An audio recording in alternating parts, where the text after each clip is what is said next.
ദൈവമേ, ഈ കല്യാണമെങ്കിലും ഒന്ന് നടന്നാ മതിയായിരുന്നു. അത് ശരിയാണ്, എത്ര എത്ര കല്യാണങ്ങളാണ് എല്ലാം ഓക്കെ ആയതിനു ശേഷം അവസാനം മുടങ്ങിപ്പോണതേ.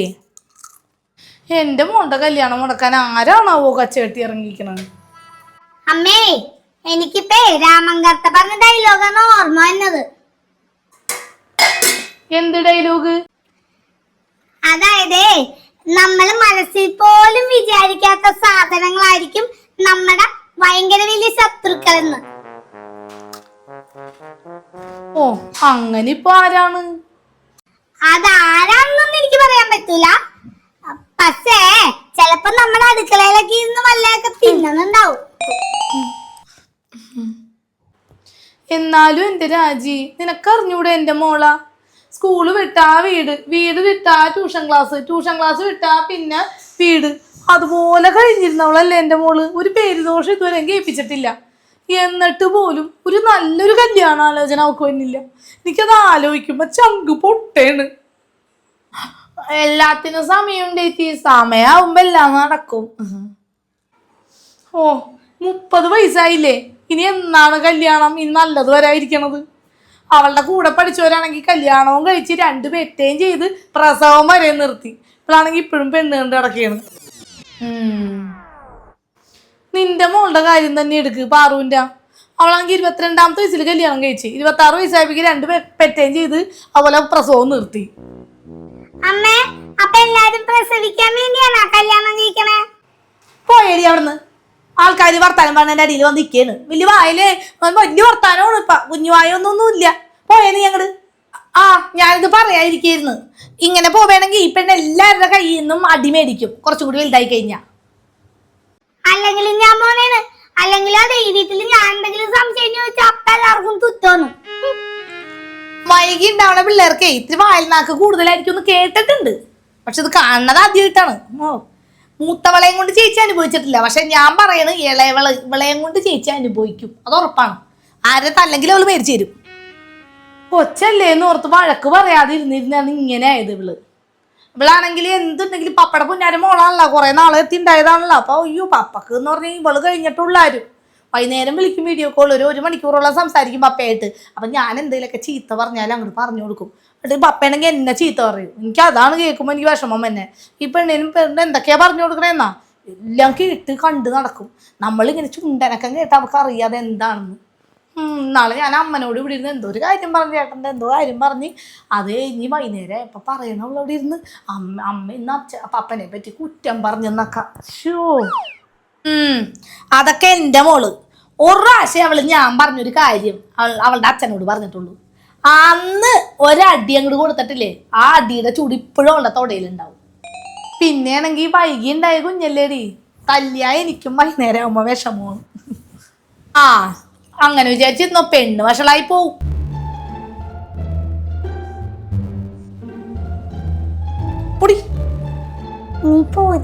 അയ്യോ ചേച്ചി നോക്കിയേ.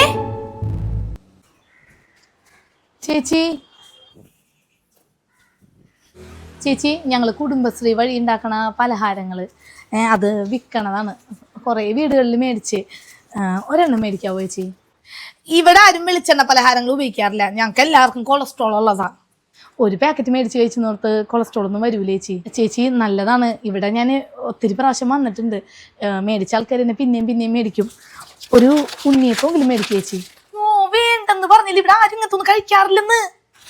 എന്നാ 10 രൂപയുടെ ഒരു പാക്കറ്റ് ബിസ്ക്കറ്റ് എങ്കിലും മേടിച്ച് സഹായിക്കുക ചേച്ചി. അയ്യോ, ഇതാകെ കഷ്ടമായല്ല. വേണ്ടെന്ന് പറഞ്ഞാൽ മനസ്സിലാവൂലേ മോളെ?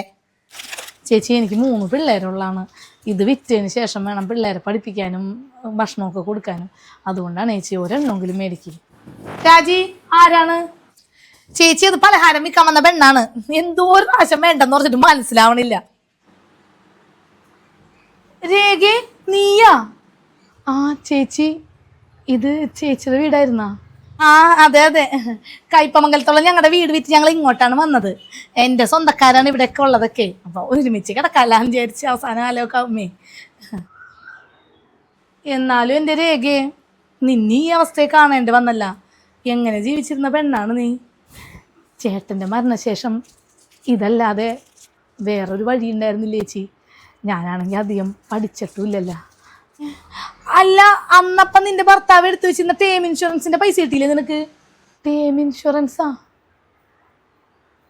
ആ രേഖയെ, നിന്റെ ഭർത്താവും എന്റെ ചേട്ടനും എല്ലാം ഒരുമിച്ചല്ലേ എടുത്തത് ടേം ഇൻഷുറൻസ്. അതിന്റെ 2 കോടി രൂപ കിട്ടണമല്ലോ നിനക്ക്. അത്രയും പൈസയോ? അതിനൊക്കെ വലിയ പൈസയാവില്ലേ ചേച്ചി? ചേട്ടൻ അത്രയും വലിയ പൈസയൊന്നും മുടക്കിയെടുക്കാൻ സാധ്യതയില്ല. ഇല്ലടി, മാസം 400-500 രൂപ പ്രീമിയം മുതൽക്കുള്ള പ്ലാനുകൾ ഉണ്ടെന്നേ. നിനക്ക് വിശ്വാസമല്ലെങ്കിൽ എൻ്റെ ഡിസ്ക്രിപ്ഷനിലും കമന്റ് ബോക്സിൽ ഞാൻ ലിങ്ക് കൊടുത്തിട്ടുണ്ട്, നീ അതിൽ കയറി നോക്ക്. അല്ലെങ്കിൽ ഇതാ ഈ സ്ക്രീനിൽ കാണുന്ന QR കോഡ് സ്കാൻ ചെയ്താലും മതി. അതിൽ ഇന്ത്യയിലെ ടോപ്പ് കമ്പനികളുടെ പ്ലാനൊക്കെ നോക്കി നമുക്ക് ഇഷ്ടമുള്ളത് എടുത്തു വെക്കാം. ഇപ്പോഴാണെങ്കിൽ 15% വരെ ഡിസ്കൗണ്ടും ഉണ്ട്. അയ്യോ, ഇത് നല്ല കാര്യമാണല്ലോ. എന്തായാലും ഒന്ന് കയറി നോക്കാം. ഗൾഫുകാർക്കൊക്കെ എടുക്കാൻ പറ്റുമോ ചേച്ചി ഇത്?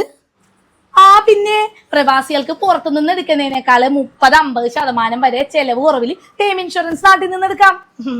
രേഖ, അതിന്റെ പേപ്പേഴ്സ് ഒക്കെ ഒന്നില്ലെങ്കിൽ നിന്റെ കെട്ടിയവന്റെ ഫോണില അല്ലെങ്കിൽ അലമാരില എവിടെയെങ്കിലും ഉണ്ടാവും. നീ ചെന്നിട്ട് സമാധാനമായിട്ട് നോക്ക്. എന്റെ ദൈവമേ, അതിന്റെ പേപ്പറൊക്കെ വീട്ടിൽ തന്നെ ഉണ്ടായാൽ മതിയായിരുന്നു. ഞാൻ എന്തായാലും ചെന്ന് നോക്കട്ടെ. ആ, നീ സമാധാനമായിട്ട് പോയിട്ട് വാ. ശരി ചേച്ചി.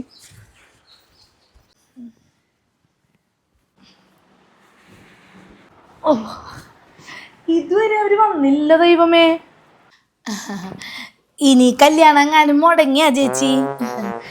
എടി, നിന്റെ വായിൽ നാക്ക് വളച്ചൊന്നും പറയാതിരുന്നേ. ഓ, ഞാനൊന്നും പറയണില്ല. ഇനി അതെങ്ങാനും മുടങ്ങി എന്റെ തലയിൽ വെച്ച് കയറില്ല ചേച്ചി. അവര് വരില്ലമ്മേ, ഇപ്പൊ വിളിച്ചിരുന്നു.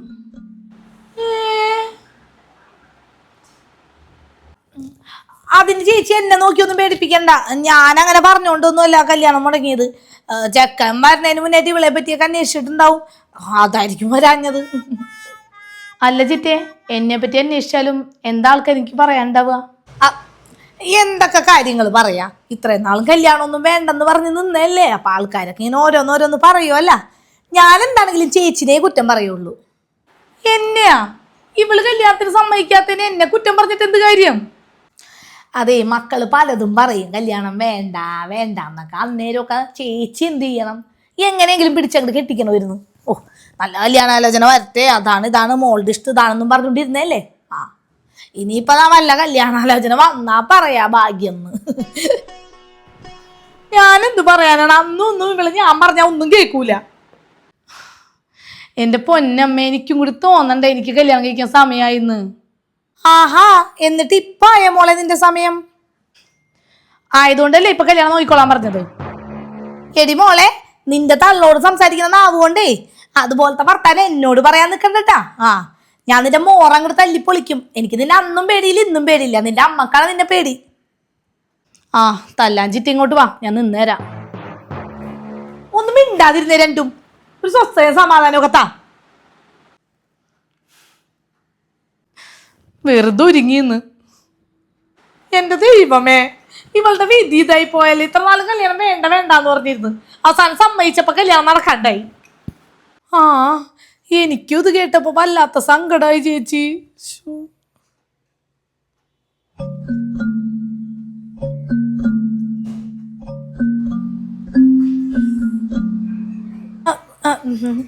എന്നാലും എനിക്ക് ഈ കൊച്ചിന്റെ കാര്യം ആലോചിക്കുമ്പോഴാണ് ചേച്ചി. അമ്മേ, ഇനി എനിക്കൊരു കല്യാണം വേണ്ട. ഇത്രയും കൊല്ലം എന്തായാലും ജീവിച്ചില്ലേ, ഇനി അങ്ങനെ എങ്ങനെയെങ്കിലും ജീവിക്കാം. എൻ്റെ പൊന്നു മോളെ, അങ്ങനെയൊന്നും പറയല്ലേ. നമുക്ക് വേറെ കല്യാണം നോക്കാം, നടക്കും. ആത്മവിശ്വാസം കൈവിടാതിരിക്കും. ഇതിപ്പം ഞാൻ നിന്റെ ഓഫീസിൽ വർക്ക് ചെയ്യുന്ന ആളാണെന്ന് നിനക്ക് അറിയാമെന്നൊക്കെ പറഞ്ഞുകൊണ്ടാണ് ഞാൻ പിന്നെ ഒന്നും പറയാണ്ട് അവരോട് ഇങ്ങോട്ടൊന്ന് വരാൻ പറഞ്ഞത്. ഞാൻ അന്നേ നിന്റെ തള്ളോട് പറഞ്ഞതാണ്, ചേച്ചി വാ ചേച്ചി നമുക്കൊന്ന് അവൻ്റെ വീട്ടിൽ അന്വേഷിക്കാം ഒന്ന് പോയി എന്നൊക്കെ. അപ്പൊ ആ ചേച്ചിയാണ് സമ്മതിക്കാഞ്ഞത്. എടി, ആ ചെക്കനെ ഇവിടെ അറിയണമെന്ന് പറഞ്ഞോണ്ടാ പിന്നെ ഞാൻ വലിയ കാര്യത്തിൽ അന്വേഷിപ്പിക്കാഞ്ഞത്. പിന്നെ അവിടെ അടുത്തുള്ള ഞങ്ങളുടെ കുടുംബശ്രീയിലുള്ള 2 പെണ്ണുങ്ങളോട് ഞാൻ ഒന്ന് വെറുതെ ഒന്ന് അന്വേഷിക്കാൻ പറഞ്ഞായിരുന്നു. ഓഹോ, അതൊന്നും നമ്മളറിഞ്ഞില്ല. നമ്മളവിടെ കാര്യം പറയാൻ നമ്മളൊക്കെ ആരാണല്ലോ ഇതൊക്കെ അറിയാനായിട്ട്. ആ, ഇപ്പൊ എന്തായി? അവൻ അന്വേഷിച്ചപ്പോ അവന് ഇഷ്ടപ്പെട്ടിട്ടുണ്ടാവൂല. മര്യാദക്ക് നമുക്ക് അവിടെ പോയി അന്വേഷിച്ചിരുന്നു നമുക്ക് പറയായിരുന്നു ആദ്യം ഇഷ്ടമല്ലെന്നേ. നീ എന്തൊക്കെയാണ് ഈ പറയണത്? ഇഷ്ടമല്ലെന്ന് പറയാൻ വേണ്ടിയാണ് അവിടെ പോയി അന്വേഷിക്കണം നമ്മള്. അല്ല, അങ്ങനെയല്ലേ ചേച്ചി.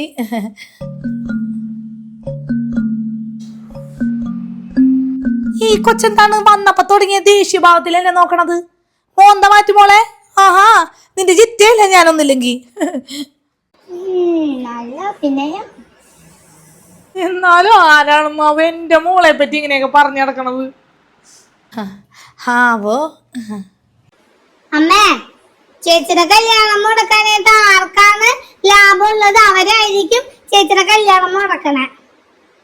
ആ, അത് കുഞ്ഞുമോള് പറഞ്ഞത് നേരാ. പക്ഷെ ഇവളുടെ കല്യാണം മുടങ്ങി ആർക്കാണ് അതിന് ലാഭം? ഈ കാലത്ത് അങ്ങനെയൊക്കെ മുടക്കാൻ പറ്റുമോ? ഇനിയിപ്പൊ മുടക്കിയാ തന്നെ അതൊക്കെ കണ്ടുപിടിക്കാൻ എന്തൊക്കെ മാർഗങ്ങളുണ്ട്. ആ, അതും ശരിയാണ്. അവിടേക്ക് ഫോൺ വിളിച്ച് ആരോ എന്തോ പറഞ്ഞെന്നാ രമേശ് എന്നോട് പറഞ്ഞത്. ഫോൺ വിളിച്ച് പറഞ്ഞെന്നാ? അതാരാണപ്പ ഫോൺ വിളിച്ച് പറഞ്ഞ് കുറ്റം പറയാൻ വേണ്ടി മാത്രം? ഒരു പണി ചെയ്തേ, അവനോട് ആ നമ്പർ ഏതാന്ന് ചോദിക്കും. കല്യാണം ഒന്നും നടത്തിയില്ലെങ്കിലും കുഴപ്പമില്ല, ഞാൻ ആ നമ്പറിലോട്ട് വിളിച്ച് നടത്ത് അങ്ങോട്ട് പറയാം. അയ്യോ, അതൊന്നും വേണ്ട ചേച്ചി, നമ്മുടെ സംസ്കാരത്തിന് അതൊന്നും ചേരൂല. ഇങ്ങനെയൊക്കെ ചെയ്യണവർക്ക് സംസ്കാരം ഉണ്ടാവും രാജി. അതും ശരിയാണ്. പക്ഷെ ചേച്ചി ആരുടെ മുന്നിൽ തലകുനിക്കണതും അതുപോലെ ആൾക്കാരെ വിളിച്ച് ചീത്ത പറഞ്ഞ് അവരുടെ മുന്നിൽ മോശക്കാരി ആവണത് എനിക്ക് ഇഷ്ടമല്ല. ആ നമ്പർ എനിക്ക് തന്നോളെ, ഞാൻ വിളിക്കാം അല്ലേ ചേച്ചി? എന്നാ പിന്നെ നീ വിളിച്ചാ മതി. ആരും വിളിക്കണ്ട, ഞാൻ വിളിക്കല്ല. എന്നോട് ആർക്കാണ് ഇത്ര വിരോധം എന്ന് എനിക്കറിയണ്ടേ?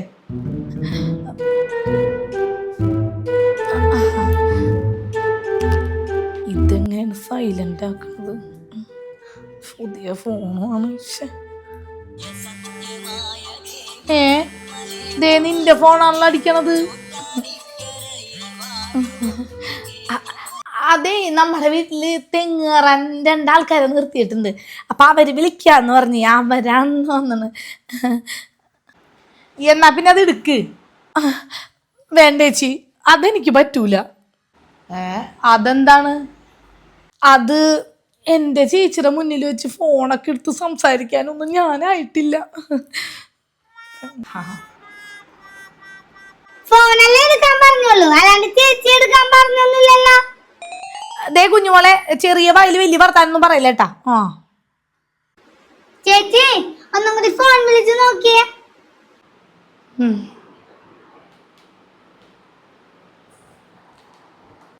ഇതെങ്ങനെയാണ് സൈലന്റ് ആക്കണത്?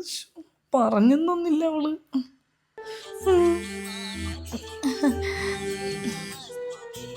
എടീതേ, നിന്റെ ഫോൺ പിന്നെ അടിക്കുന്നുണ്ടല്ലോ. അതെ, കശുവണ്ടി പറിക്കാൻ ആൾക്കാരെ ഏൽപ്പിച്ചിട്ടുണ്ടായിരുന്നേ, അവരായിരിക്കും. സമയായി അവര് വിളിക്കണ്ട. ചിറ്റയുടെ ഫോൺ ഒന്ന് എടുത്തു നോക്കിയേ. എന്റെ ഫോൺ എടുത്തിട്ട് എന്ത് കാര്യം? നിനക്ക് എന്റെ നമ്പർ അറിഞ്ഞൂടാ? അത് നോക്ക്, അതാണ് എന്റെ നമ്പറാണോ നോക്ക്. ദേ, ഞാൻ ഒന്നും കൂടി കട്ട് ചെയ്തിട്ട് വിളിക്കാം. അപ്പൊ ചിറ്റയുടെ നമ്പർ അടിക്കണ്ടോന്ന് നോക്കിയേ.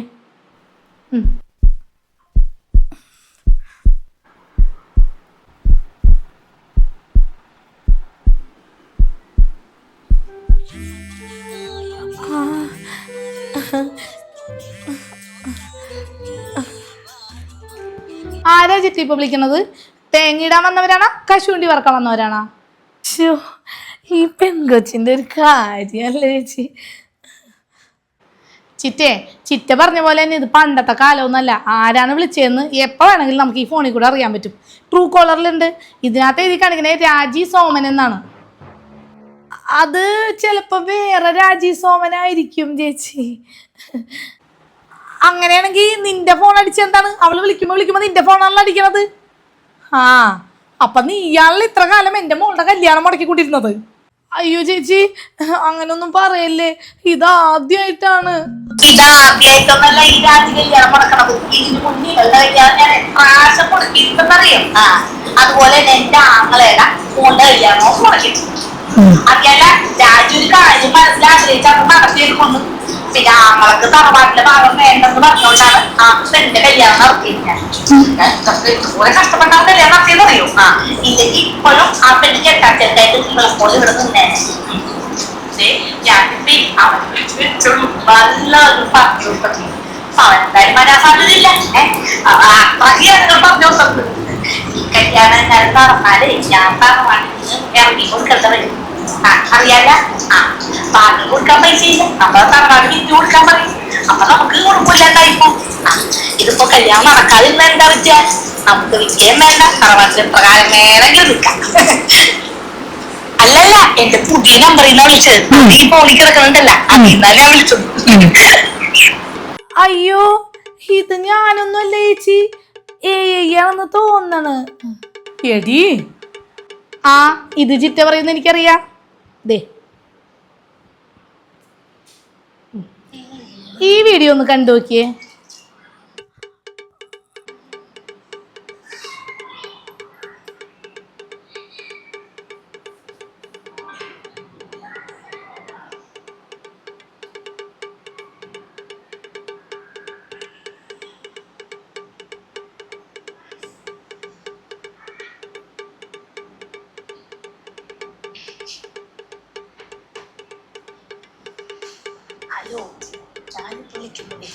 ഒരു പ്രത്യേക കാര്യം നിങ്ങളെ അറിയിക്കാൻ വേണ്ടിയാണ്, വേറെ ഒന്നല്ല. നിങ്ങൾ കാണാൻ പോണ ആ പെണ്ണില്ലേ, ഭയങ്കര സ്വഭാവ ദോഷിയുള്ള പെണ്ണാണ്. നിങ്ങൾക്ക് ആർക്കും അറിയാത്ത പല കാര്യങ്ങളും ഈ നാട്ടിൽ നടക്കുന്നുണ്ട്. പിന്നെ കെട്ടിക്കഴിഞ്ഞാൽ അതോടുകൂടി ജീവിതം തൊലയും. ഇപ്പൊ എങ്ങനെ ഇരിക്കണ്? ഇനി എന്ത് പറയും തമ്പുരാന്? ഇനിയൊന്നും പറയണ്ട, ഇപ്പൊ എല്ലാം ഞങ്ങളുടെ അമ്മക്ക് മനസ്സിലായിട്ടുണ്ടാവും ചിറ്റേ. എടി രാജി, എനിക്കിപ്പോ കാര്യങ്ങളൊക്കെ മനസ്സിലായി. എന്റെ മോളുടെ കല്യാണം നടന്നാലേ ആ തറവാട് വിറ്റ് ഭാഗം തന്നെ നീ എനിക്ക് തരേണ്ടി വരും. അപ്പൊ പൈസ ഇല്ലാണ്ട് വീട് കൊടുക്കണ്ട വന്നു കഴിഞ്ഞാൽ നിനക്ക് അവിടെ നിന്ന് ഇറങ്ങേണ്ടി വരും. അതുകൊണ്ടാണ് അപ്പൊ നീ എന്റെ മോളുടെ കല്യാണം മുടക്കാൻ നോക്കണേ അല്ലേ? ഇനിയിപ്പൊ ചിറ്റക്ക് ഏറ്റവും സന്തോഷമാവുന്ന ഒരു കാര്യം കൂടി പറയട്ടെ. എന്താ മോളെ, ഇനിയുണ്ടോ വീഡിയോ? അതല്ല, രമേശ് എന്നെ കാണാൻ നാളെ വരാന്നാ പറയണത്. അവിടെ ആന്റിയുടെ റിട്ടയർമെന്റ് ഡേ ആണെന്ന്. രമേശേട്ടൻ അത് അറിഞ്ഞില്ലെന്ന് തോന്നുന്നു. അപ്പൊ അതുകൊണ്ടാണ് ഇങ്ങോട്ട് വരാന്ന് പറഞ്ഞത്. ഇനിയിപ്പോ നാളെ രാവിലെ തന്നെ അമ്മനെ ആന്റിനെ കൂട്ടി വരാന്ന് പറയുന്നുണ്ട്. ആണോ? ഭാഗ്യായി. പിന്നെ ചിറ്റനെ എനിക്ക് പണ്ടേ സംശയം ഉണ്ടായിരുന്നു. ചിറ്റയുടെ ഒരു വിനയവും അമ്മനോട് എന്തൊരു സ്നേഹവും ഒക്കെ ആയിട്ട്. ഇത്ര നാളാ സ്നേഹം ഉണ്ടായിരുന്നില്ല. അമ്മ പറമ്പ് എടുത്തെന്നും പറഞ്ഞിട്ട് കുറെ നാൾ കേസ് കൊടുക്കാൻ നടന്നല്ലേ. അപ്പോഴേ എനിക്കറിയായിരുന്നു ഇത്രയും സ്നേഹത്തോടെ അടുത്തോട്ട് വന്നപ്പോൾ തന്നെ എന്തെങ്കിലും പണി ചിറ്റ ഒപ്പിക്കുമെന്നു. ഒരു ദിവസം ഇവിടെ ചിറ്റ വന്നപ്പോഴേ ചിറ്റയുടെ ഫോണിൽ നിന്ന് ചിറ്റയുടെ മറ്റേ നമ്പർ ഞാൻ ഇങ്ങോട്ട് എടുത്തായിരുന്നു. പിന്നെ ഇന്നത്തെ വീഡിയോ എല്ലാം സ്പോൺസർ ചെയ്തത് കുഞ്ഞുമോളാണ് കേട്ടാ.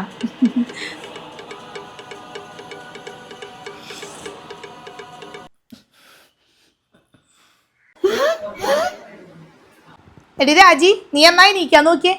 പോയി നോക്കിയിട്ടേ ഒരേ തറവാട് വിറ്റിട്ടേ മേടിക്കാൻ പറ്റിയ ആരെങ്കിലും കിട്ടുമോന്ന് അന്വേഷിക്കും. അല്ല ബ്രോക്കർമാരെയൊക്കെ ഇപ്പൊ തന്നെ ഏൽപ്പിച്ചോ. എന്തായാലും ഈ കല്യാണം നടക്കും, അതെനിക്ക് ഉറപ്പാ.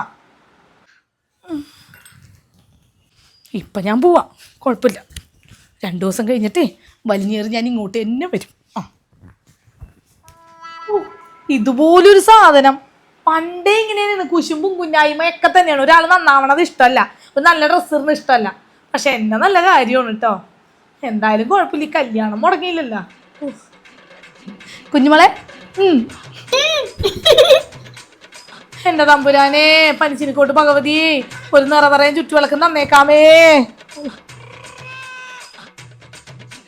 ഹലോ, ഈ വീഡിയോൻ്റെ ഇടക്കായിട്ട് ഞാൻ പറഞ്ഞ ടേം ഇൻഷുറൻസിൻ്റെ കാര്യം ഞാൻ ഒന്നും കൂടി ഓർമ്മിപ്പിക്കുകയാണ്. ഇപ്പോൾ നമ്മളില്ലെങ്കിലും നമ്മുടെ കുടുംബത്തിൻ്റെ ഭാവി സംരക്ഷിക്കാൻ, അതായത് അവരുടെ ചെലവുകളൊക്കെ നടന്നു പോകാൻ വേണ്ടി ഒരു ടേം ഇൻഷുറൻസ് എല്ലാവരും നിർബന്ധമായും എടുത്തു വെക്കേണ്ടതാണ്. ഞാൻ എൻ്റെ ഈ വീഡിയോൻ്റെ ഡിസ്ക്രിപ്ഷനിലും കമൻറ്റിലും കൊടുത്തിരിക്കുന്ന ലിങ്കിൽ കയറി കഴിഞ്ഞാൽ 15% വരെ ഡിസ്കൗണ്ടിൽ നിങ്ങൾക്ക് ഇപ്പോൾ ടേം ഇൻഷുറൻസ് എടുക്കാൻ പറ്റും.